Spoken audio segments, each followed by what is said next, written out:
there's also a reason why the officers say good things about me is we know each other's secrets. So they say good things about me, I say good things about them, and it works out pretty good. Like you said, I'm Norman Anderson. I've been going to church here. Didn't realize how long. I would have said, oh, we just started a few years ago, but it's been right at 15 years now. And I can't believe it's been that long. And when I got here, and that's one of the things I'll tell you a little bit about is how I got here. But when I got here, Danny Biddy was here. And Danny liked horses, I liked horses, and that's kind of how things got started. But I felt like Danny was back because Ronnie, it was kind of like a hit and run. He came up, he said, hey, can you do this? I said, yeah, and he was gone. I didn't have a chance to say no or what am I doing or why am I here? It was just he got the answer and he took off, and I never saw him again until today. So I did ask Jason and Stephen yesterday. I said, I really don't, in 15 years, I've never gone to the men's supper. I've never been up here. So I don't know what they talk about. I don't know what they do. I don't know what they want from me. And I said, well, I assume they're all good Christian men, so if I mess it up really bad, they'll forgive me and it'll be all right. But and the worst thing is they won't let me come back again, so that won't be so bad either. But I didn't really know what I was going to do, and Jason said, well, sometimes they'll give a little lesson, sometimes they'll do a little sermon, sometimes they'll tell about themselves, maybe just, their testimony. And I said, well, it's been 15 years, and anybody that was here when I gave it before is probably either gone or they don't remember anyhow, so I could tell a little bit about what happened. And I thought I had it all planned out. I said, okay, I know what I'm going to talk about. I know what I can do. I want to tell a little bit about me, and I want to talk about this, and I had it all planned. And I up until this morning, and this morning I read. It's Bear Grylls has a book. It's Soul Fuel, and Soul Fuel. It's just a little daily devotional. I like it. And when I looked at it, what I was wanting to talk about is the people that was here. Because I said, what am I going to tell the people in here? These are the guys that know so much more than I do. I'm not. When he talked about me, it sounded like I'm great. I might know something, but I don't really know anything. I'm still trying to figure it out. But I thought, I can't come in here and fake it because these are all guys that know, they know their Bible. They've grown up in it. They know what's going on. A lot of things that I'm going to have a hard time. So I wasn't sure. And then when I opened up my daily this morning, it said, who are you? And there was something else along the lines of, who you are and who are you to other people. And that was kind of the direction I was going. It was great. I got it. But then I noticed something with what he quoted and things he took from the Bible in that daily devotional. Some things didn't really match. I've never really taken it separately or taken it with the Bible and said, okay, does it match what he's saying here? Because I believe what he's saying. I like the things that he says in it. But there were some quotes that I looked at and it didn't really match what the Bible said. And that kind of fit into what I was wanting to say too, because I was going to talk about being careful where you get your information, because the information that's coming from me, you really want to be careful because I'm still figuring it out. So I don't want to get it wrong, and I don't want to tell you the wrong things.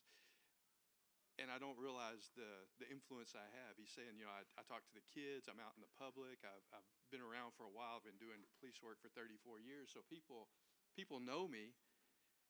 I still see me as that young police officer that started out years ago. I don't look in the mirror and realize that's an old guy in the mirror. Every once in a while, I see a picture, and I'm like, who is that? And I realize it's me. The worst thing is when I was working in one of the schools, and I saw this bald-headed guy on the cameras while I'm reviewing cameras, and I realized that's the top of my head. I never saw that before. I didn't realize I was that bald. I still don't think, my wife, she cuts my hair, and I see the gray hair, and where'd that come from? Because it wasn't there when I looked in the mirror. It was a different color. She's like, no, it looks like that. So I'm starting to realize that people look at me differently. There's some people that I've worked with over the years. When I retired, I saw the way they treated me, the way they talked to me, and it was different. They actually looked up to me, and I don't understand why they would look up to me, because some of those people I still look up to, even though they're younger, because I know their expertise, the things that they've done, and I'm really proud of who they are. And it's just amazing to me that they're looking at me the way they do. So I have to be careful what I say, because people are gonna listen to it. And my kids never listened to me. I can't imagine anybody else would. They lived with me, but and they still don't. A little bit now, but not like I think they should. So I was trying to figure out which direction to go, what to talk about. So I thought, I'll start with telling you where I came from and how I got here. I didn't grow up in church. I hear that all the time. Wes says that a lot. He talks about growing up in church. And so many people say growing up in church. And I can't imagine what that's like, that you have the Bible around you all the time. That you have the stories around you, the people telling you about it, explaining it to you. You have chances to ask the questions over and over, and you learn it for a lifetime, where it was late in life before I got a chance to really get into it. For me, it was a lot of, church was babysitting. All the churches had some kind of program for the kids during the summer. You had Sunday school. They would come pick you up. They would send a bus. They would send somebody was kind enough to come by and pick you up. We lived on the hill up here in right next to the Phillips 66 station. I think it was the Methodist church that was right down the road on Main Street. I went there several times because mom and dad didn't have to. Well, mom and grandpa and grandma, they could just send me down there, and they had a free morning, and it was quiet and peaceful. And then, of course, during the summer, there's a week you could send them off to vacation Bible school. So I got to hear some of the stories, but I wasn't around it at home.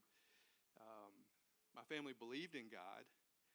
Don't remember a lot of talk about Christ, just God. And yeah, okay, yeah, there's Jesus, but we didn't, other than hearing the big stories that everybody knew, it just wasn't something we talked about a lot. My dad was actually never met my biological father. Dad adopted me when I was 7. Richie Wayne Anderson, great man, wonderful, just excellent father, but he was an alcoholic. He had his problems. He treated me as good as he possibly could, but he just could never get away from the alcohol. Eventually, it cost him his life. My first year as a police officer, he committed suicide. So I lost Dad. Didn't have him in the beginning. While he was there, I know he had a lot of his issues. Never talked about God. Never really talked about anything with religion. I knew he believed in God, and I knew that towards the end of his life, he was watching a lot of the televangelists. He never went to church, but he would watch TV. So I feel he was looking for something there. I don't know if he ever found it, and that's something I just won't know until my time. So that's kind of sad, but I hope that he did find what he was looking for there. My mom had her issues. She was a great mom. I was always first thing in her life. And I'll say that with Dad, too. I was always the number one. I never felt like I wasn't loved, wasn't taken care of. I didn't get everything they wanted to give me. They just did the best they could. They fought.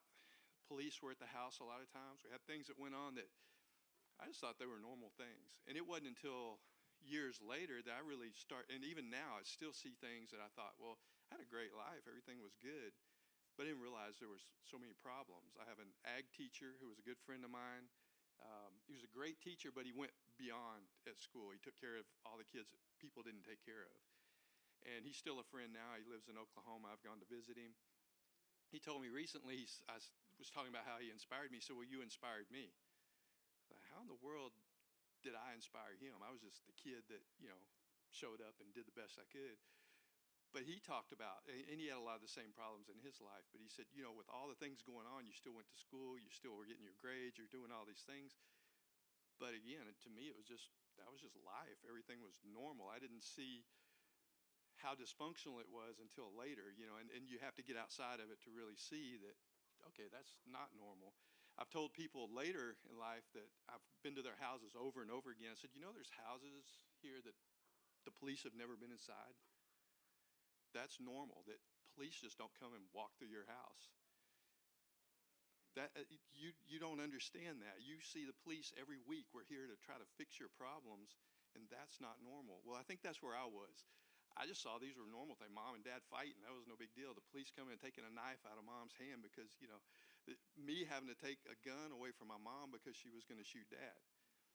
That was just normal stuff. You didn't see how messed up it was because you're in it. And so it took a lot of time to get to where I start to see things aren't what they should be. And it probably helped me a lot. I still believe now that everything that's ever happened to me has happened for a reason. And a lot of the things that I've been through, like losing my dad, some of the things I've had with my kids, my sister had drug problems, it helps me to relate to the people I deal with on the street. And it's really helped me. I worked a lot of years in the high schools. It's really helped me with that, because if you know any police officers, a lot of them won't tell you anything about their life. They keep it to themselves. And a lot of the guys that I worked with couldn't believe that I would talk about some of the things I talk about. But I feel like you learn from somebody else's mistakes, it makes it a whole lot easier than going through it yourself. So if I went through something bad, or if I knew something and I could talk to somebody and it helped them, then that was a good thing. And I've had kids come to me with a lot of really unusual problems and want to sit and talk, and then just be shocked that I actually maybe had an answer for it or had been through some of it. I've had kids talk to me about suicide, and I've told them, I said, look, I can't tell you about how you feel and how you want to feel about it and what you think it's going to do, but I can tell you this: I lost my dad to suicide. I know what it did to me. I know what it did to my little sister. I know what it did to my mom. And it really destroys the people that are left behind. And for you, it's over. You've just done everything you can in this lifetime by stopping it. So, and I talked to a kid about that, and it really made a difference. And you could tell that it made them think about it. I had a kid that came and talked to me about, there was a little girl. She came in and she said, I just wanted to hang out and talk a little bit. So she talked for a while, and I finally said, shouldn't you be in class? And she just kind of laughed. I said, I'm going to call your teacher, see why you're not in class. No, I'm going to class. But then she just kept hanging around. And you could tell there was something going on. And finally she said, I have a question. I said, okay, what is it? She said, what would you do if your kid came to you and said, I'm gay? So my middle son did. So he had us come into a counselor and talk about it. And he thought it would be a shock. He was looking for that big dramatic thing that we would just fall out and go, oh, I don't know what we're going to do. We don't know how to deal with this. But I said, well, son, I live with you. I kind of get an idea of who you are. I don't agree with it. I think it's wrong. I think it's a sin. But I think I've sinned. And I can't find anywhere where it said that sin is worse than any other one. So you're my son. I love you. I support you. I don't support that. I think it's wrong, but you're my son. I'm still here. And the counselor tried to explain to me why I was wrong and how I should change my view on it. We agreed to disagree, but I told him, I'm there for you, but I don't agree with it. It's just not. I think it's wrong. I think you've made a choice, and I think it's wrong. But that's my belief. That's how I feel about it. And the little girl said, man, I wish my mom would have felt that way. I said, well, how did it go? She said, you're not my daughter anymore, and you need to find another place to go. I don't love you. I said, and she was, of course, pretty upset. I said, your mom has big plans for you, I'm sure. That was probably not in her plan. So when you gave her that was probably a shot. And that was probably the best way she knew to handle it at the time. I said, give her a chance. Maybe, she'll come around. But we had a chance to talk. But I feel like if I hadn't been through that, if I hadn't dealt with that with my son, what would I have said to this kid? What would I have said to a kid that came in and talked about suicide? If I hadn't dealt with these things at some level in my life, I wouldn't have had the same answers or been able to relate to them in that way. So I feel like there is a reason for everything that happens. So, and I can tell you this is not the direction I was going to go with the talk. This is just, if you'd only known what you did when you said you wanted me to talk, because it would be like, can we open the head up and just watch the marbles roll around, because they're going everywhere. For the last 3 days, it's been like that. I said, okay, I'm going to go this direction. I'm going to talk about this. God's been in my life so much. There's no direction I can go that he's not there. And he was there all along. When I didn't know who he was, he's always been there, watching over me, taking care of me. Elton's in here, and I got to, this was going to be in the original part of what I wanted to say. In 2002, I was burned over 40%. I was working out at Bear. A sight glass blew up. I got life flighted. I was in the hospital for about 18 days, which is a miracle because they told me I'd be there for 30 days. Went in. Everything that could go right or wrong went right. And it seems to happen that way for me a lot. Yeah, it wasn't great. I got burned. I'm in bad shape. I didn't have to have skin grafts. There were certain things that they would say, we're waiting on this to see which way it's going to go, and it always fell in the right direction. But while I was there, I didn't spend a lot of time saying, why me? Why did it happen to me? 2 times. I was just at the bottom. And, just almost in tears. My wife is there with me, and I'm just like, I don't know how am I going to get through this? I don't know how I'm going to deal with it. I mean, it hurt. You heard at night was bad. Mornings were the worst. They would come in, give you half of your medicine, and tell you had to eat before they would let you have the rest of the medicine. If you didn't eat, they were going to put tubes in you, all the things. So it was horrible. So things were bad. The two worst times, let's say, if you asked me at that time in my life, who do you know that's closest to God? Who do you know that just is a religious person? I would have said Dave Offord and Elton. Because Elton, when you talk about, I want to have so much Jesus that if a mosquito bites me, he flies away singing Power in the Blood. I guarantee you every mosquito around his house is singing, because I never met a man that was so happy all the time.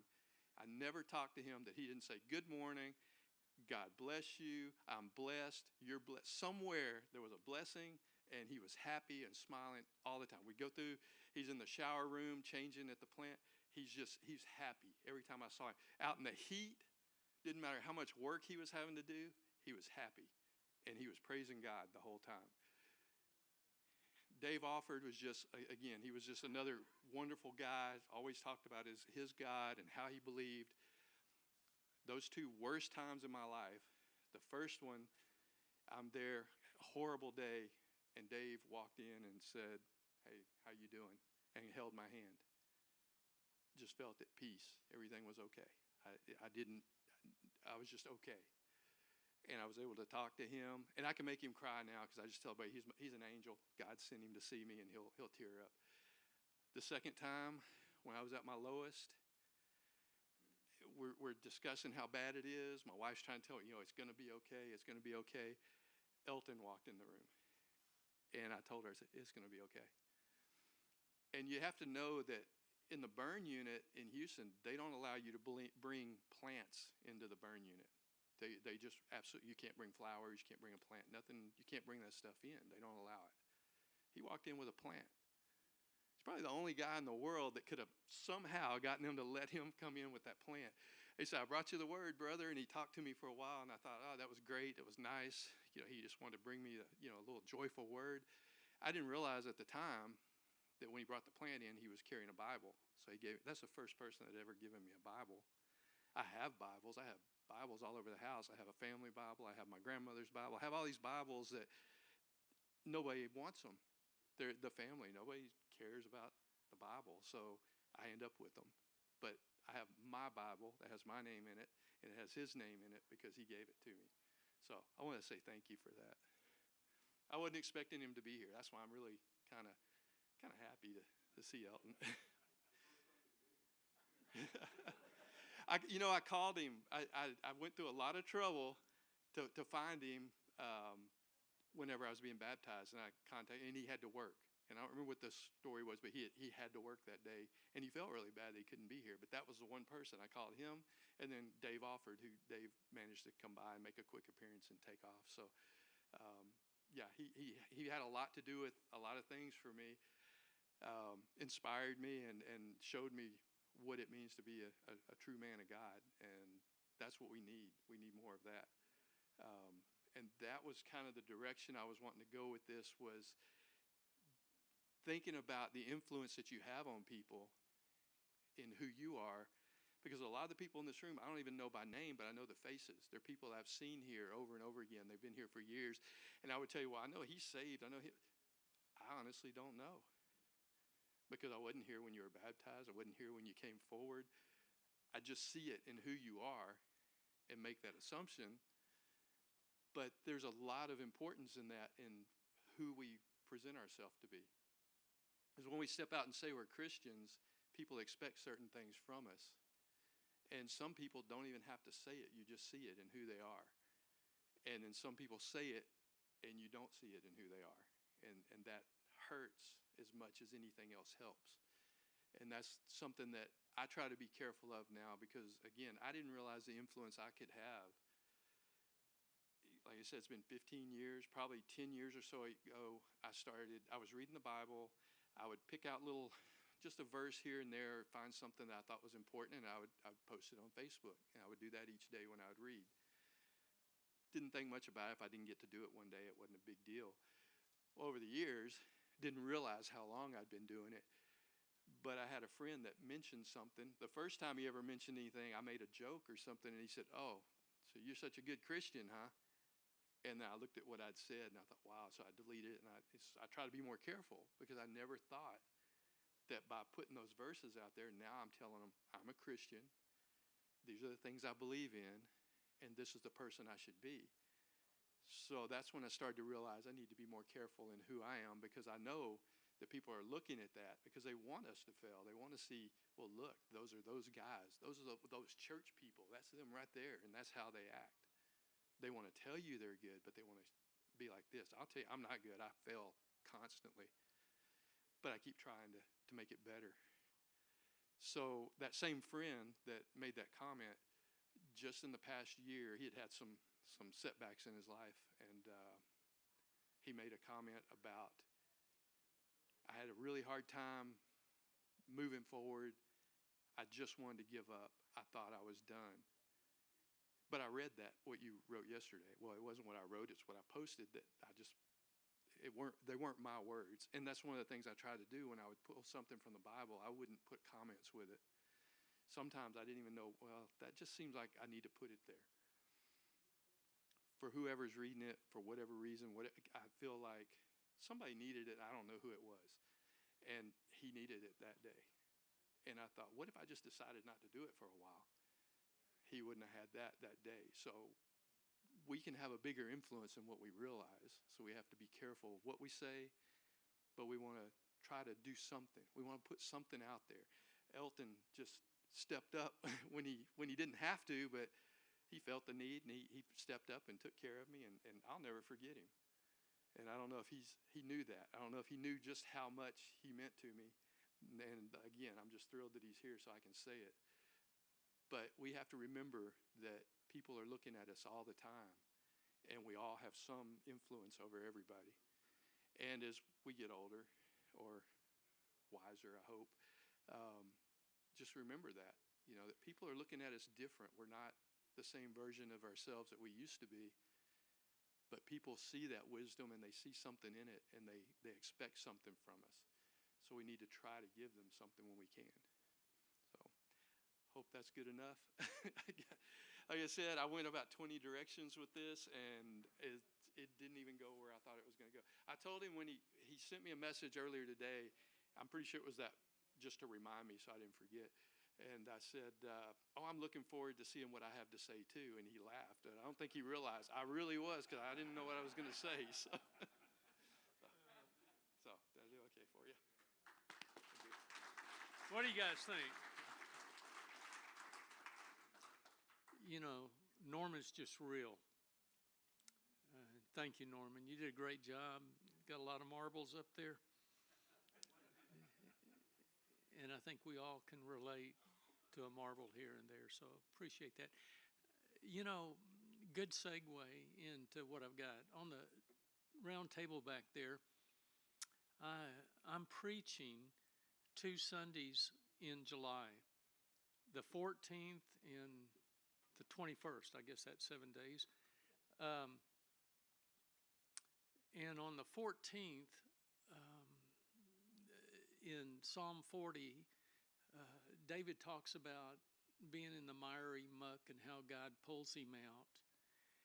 And guys, what I'd really like to do is share some personal stories, because that makes it real. One of the things Norman's so good is he's an encourager. Whenever he has an opportunity, what he does is he throws Elton and lifts him up, and he's constantly encouraging somebody in the Lord.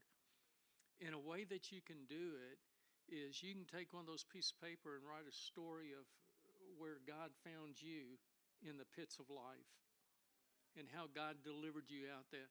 And if you'll turn those into me, you can email or drop the form off, put it in an offering box or whatever. And what I'd like to do is go through, pick out a few of those and give those as examples in my sermon. Now, you're going, oh man, Well, you don't have to put your name on it, but I'm going to tell you what. You put your name on it, and God's going to use it in a great and mighty way. Like Norman said, when you post something, it puts you out there. But didn't our Lord call us to share the gospel, the good news of what he does and can do in our lives? So that's there if you want to pick it up. That's my plug. I've just had a couple of them come in. So you have a chance of being in the spotlight. And maybe you don't like the spotlight, but if God tugs at your heart, be in the spotlight for him. I don't know how many of you know a guy by the name of Lonnie Fisher.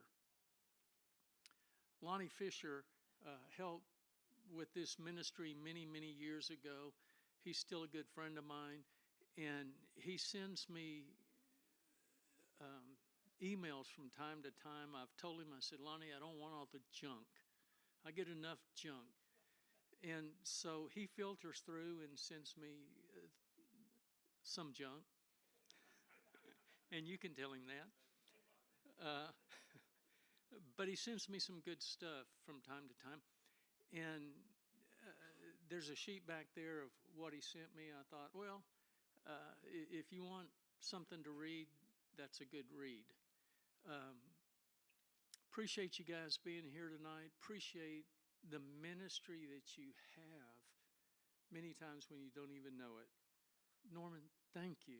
Thank you. I do have to tell you this.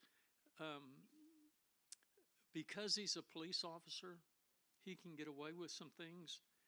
And I really like it because he calls our pastor on the carpet from time to time.